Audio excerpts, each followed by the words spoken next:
ndio tumwazidi sisi, kwake tumewapa chuma 3. Leo ukiangalia kwa mazoezini sisi tumecheza mazoezini kama kujiandaa mechi zijazo. Ukizingatia tarehe 30 tuko Tabora.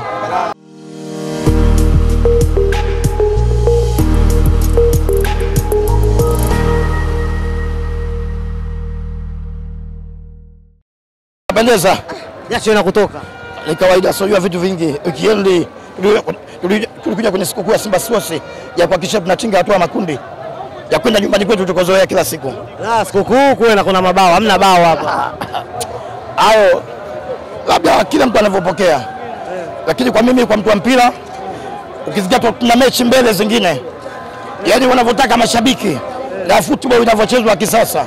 Ndio maana mwalimu rotation nyingi kama yaani mwalimu wa Simba leo alikuwa mazoezini.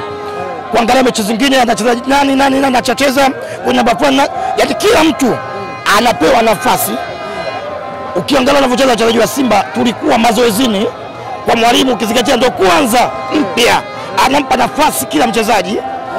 Tusiumie mechi hii, tuna mechi nyingine tarehe 30, mechi hapo zinaungana zezi kwa hivi. Kwa mashabiki wanatoka lazima magoli.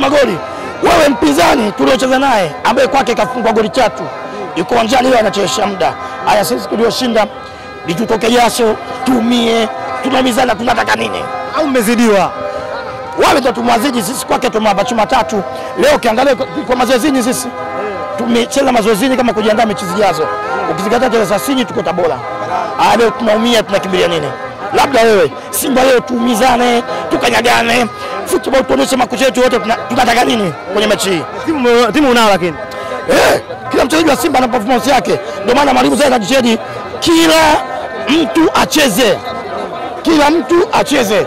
Na kweli kila mtu, mwalimu wa Simba anajitahidi kila mtu acheze. Ili mali baadaye atapoanza kupanga kikosi chake cha wachezaji 11 na sababu yake atakilawama. Ndio maana kwa mechi hizi tukalivyokuja mechi mbili hizi anajitahidi kila mchezaji Simba apate nafasi. Kwanza mwalimu nampa respect. Shukrani sana. Pamoja zaidi.